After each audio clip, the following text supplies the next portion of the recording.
and it can overcome the drag, friction, with the force it's moving into. So it fixes Lesage or Fadio gravity, and there wasn't much expectation that poor Fadio or Lesage could come up with these kinds of explanations, because they didn't know nuclear physics back then. So it's a perfectly viable explanation if you allow it to be nuclear physics, if you allow there to be electrons and protons, and an idea of this momentum in the form of energy like photons. So all I can do is give you a reasonable alternative. Can't make you drink it, unfortunately. So this simple mechanism works. It explains it. You don't need to bend time and space or any of that nonsense. You don't need to create non-real forms of energy. You just need to understand that there's lots of photons you're not seeing. They're just not in the same form, the same kind of energy. It's just not at specific frequencies. It's not perfect enough to be detected by the instruments we have currently. So we can't see all the energy in the universe. Just a simple truth. Okay, so till the next time. Be enough of a video, I think. Go back to Mini-Me. Yeah. Hi. Anyway, till next time and such. So forth and whatnot. I guess I should add, Bill's video.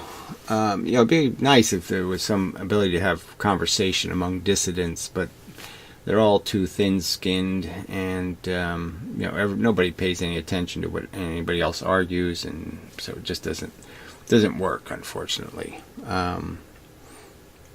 So I'm just saying, I'd be willing to talk to them and explain to Bill why his explanation doesn't work, why he's struggling with the solution, because he really doesn't understand how the sitting thing works.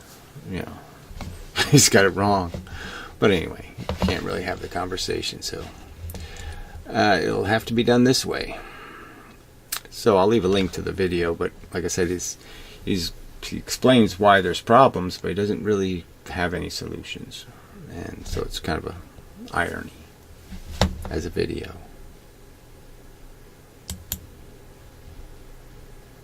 So now I'm going. Yeah, I think so.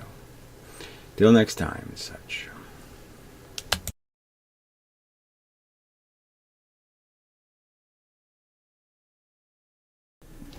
Another draft physics video presentation. Overview, sort of. Just go through the basics, some of the fundamental arguments being made. So, conventional physics has a bunch of elements to their theory. There's no universal theory, no mechanisms that are fundamental or elemental to all of physics. They have a problem between the idea of Einstein's bent space as being an explanation for gravity and quantum mechanics, and the supposition that there exists something called a virtual photon, an invisible kind of photon, that is the carrier of momentum, information between objects. So objects affect each other at a distance, not by something magic, but by exchanging an actual something that travels the distance and sends the message.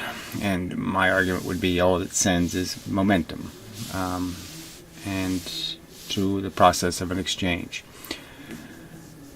So I argue that they should recognize right from the beginning that there's a conflict in this explanation, that both of them can't be the right answer. Bent space moving the same speed as the proposed virtual photon doesn't make any sense. All of these interactions, these invisible interactions, the actions at a distance, science now knows, unlike Newton, that there's something that's causing one thing to impose on another.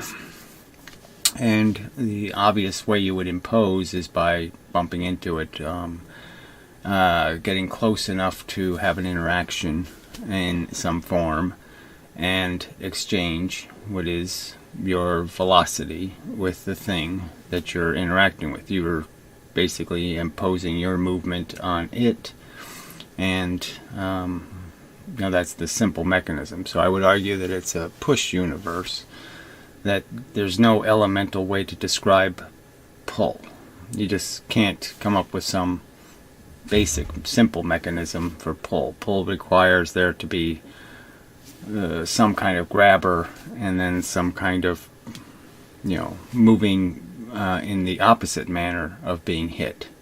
Something, it's just totally unintuitive to the idea of a virtual photon, or the idea of transmitting information in this overt way where, it's almost like talking or spitting on people. The energy is clearly in one direction, and it's clearly an impact.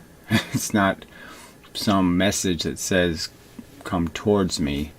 It's the messages of velocity away, and that's how messages are sent. The implications of them over time can create the illusion of push, but it's just an illusion, because of pull, because there's really a push from the other side. And so that just seems to be a good, solid starting point, is to recognize that push is the elemental function. It's dirt simple. You just can't come up with anything simpler than banging into something effectively. And there's just no way to do that with an explanation that requires things to move towards something else or be pulled towards them. So you have to start with that beginning as just it's a curious fact. Is that the best? That's the best you can do. To me, it's a significant fact that the distinction, the asymmetry between push and pull, in terms of one being very simple and easy to illustrate, and the other one requiring essentially some sort of magical explanation for where the pull comes from. Alright, so the idea is that if you understand that, then you can still, I wrote here, ether in motion. If you must believe in an ether, if you must believe that there's only something in the universe, and it's little movements in the something that is the carrier, one little, some water molecule hits another water molecule, hits another water molecule, is how the message is being sent. Then you're stuck with a dilemma that you have to recognize that the pressure is already in the medium. So you have to recognize that the universe is somehow generating this push. That's what gravity is. That's what's holding atoms together. Everything's being held together effectively by the fact that there is a bunch of energy moving in the universe in all directions. And the implication of that is that as every location in space is going to feel the pressure of being bombarded in all directions with an external pressure, a significant pressure. And that if you were to create some mechanism that could block that pressure, just putting two things in the universe, you automatically do it. So if you have a universe of random stuff just moving in directions at the speed of light, and you put two objects in there, there's no way to mathematically